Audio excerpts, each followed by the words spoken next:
Okay, so we're back from our test flight, and the PAVO25 did a pretty amazing job. It performed very well.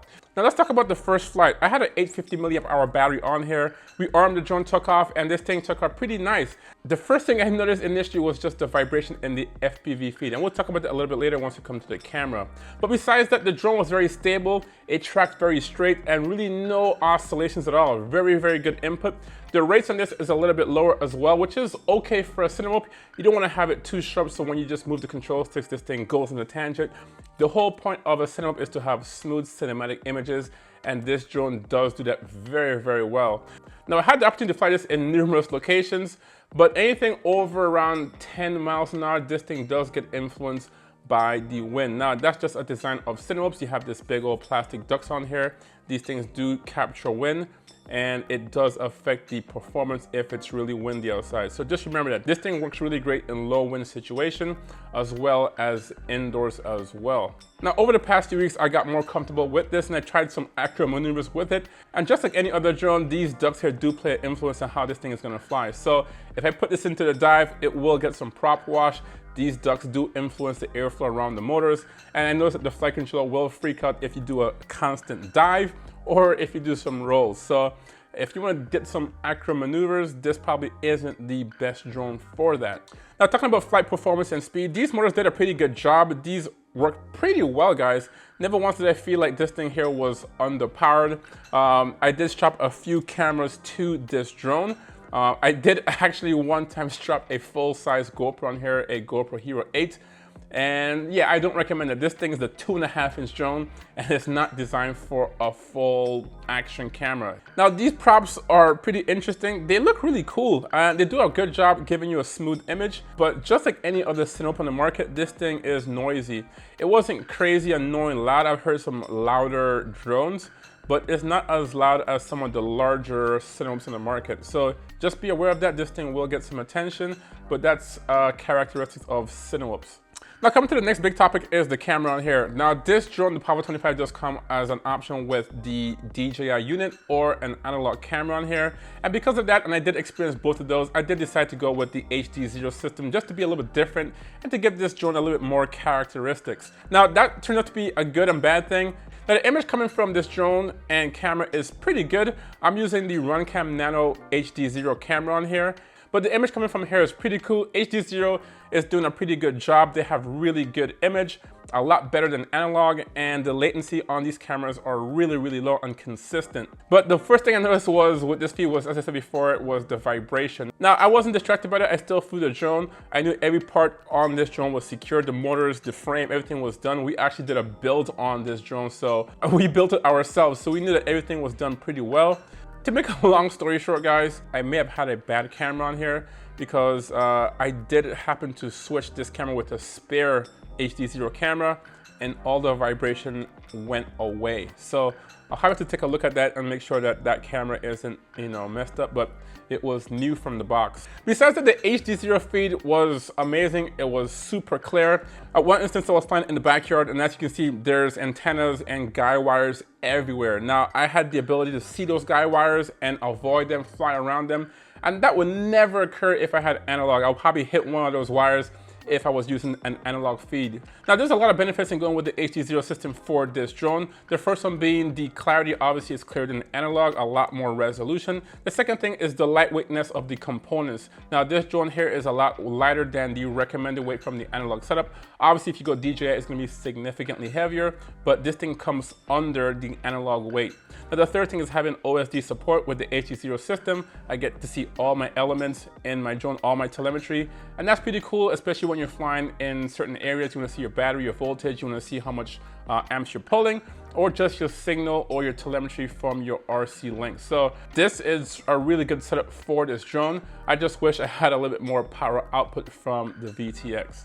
Now talking about camera, this drone here is designed for smooth cinematic images. Obviously you have a mount right here for an action camera or an HD cam, and that's what we did.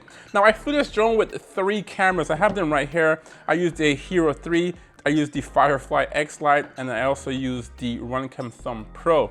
The majority of the image that you saw was done by the Firefly X Lite. Now I did have a pretty severe crash with this, and that was me pilot induced. Now, we'll talk about it a little bit later with the durability of this drone, but I did manage to damage this camera, break the lens completely. This one is replaced now with a new lens on here, so that's pretty awesome that they sell parts for these cameras. So the image on here was pretty good. And guys, I have to say, after my first flight, just seeing the FPV feed and seeing all that vibration and jello, I was expecting the same thing from my HD cam, guys. This is my first impressions on it. I just thought the image was gonna be horrible. I thought it was gonna be a failure. Sure enough, I looked at the recording and the video was smooth, guys. I was pleasantly surprised. Like this thing was, yeah, it was smooth. I was blown away how smooth it was, especially just seeing how much vibration I got in the feed. Now I have to say this, guys, but there is some magic in this TPU mount. Now this is a very firm and thick TPU mount, but I think there's some magic in here. This thing takes away all the vibrations. I've never seen a mount like this where it's so, rigid and mounted directly to the actual surface of the drone, yet there's no vibration. Now I know Cinewhoops have a certain, frequency and just by nature of the propellers. A lot of competitors have a specific mounting solution with some gummies on there to remove the vibration. So when I initially saw this, I was like, yeah, that's not gonna work. But I have to say, guys, I stand corrected. This mount has some kind of magic in it. It is smooth. Now, as I said before, I've used 3 action cameras on this drone, and each one of those cameras turned out really good image, and all the image that you saw today, none were stabilized. Now, once the note here, I have to say, is a really interesting design. It's just the mount here for the camera. This is a 2.5-inch Cinewhoop, and they have like a full-size action camera mount on here. And all of my cameras have the smaller mount on them because these are all naked action cameras. So for a drone that can't carry a full-size or wasn't designed to carry a full-size action camera, I don't know why they went with the larger mount opposed to the smaller ones. So when I did fly the Runcam Thumb Pro, I did have to put an adapter in there. Now, battery life on the PAVO25 is pretty good. I was expecting around 4 to 4.5 minutes. I've got between 5 and 7 minutes depending on the battery size and whether or not you had an action camera on here. Now, talking about battery life and flight time on this drone, the range on the PAVO25 is pretty good, but it's directly related to your receiver link and your VTX. On this drone here, we are using Express LRS. I have my little receiver in here, and the range on this was really good. Never once did I have any fail-safe. Obviously, I've done multiple tests on Express LRS, and never once did I have a concern as how far this thing can go. But that said, the limiting factor in my case was the VTX and antenna combo. Now I'm using a short antenna on here, and this is a Whoop VTX in here. Now that is limited to 200 milliwatts. The 1 watt or 1000 milliwatt obviously isn't gonna fit in here, so now limited to 200 milliwatts.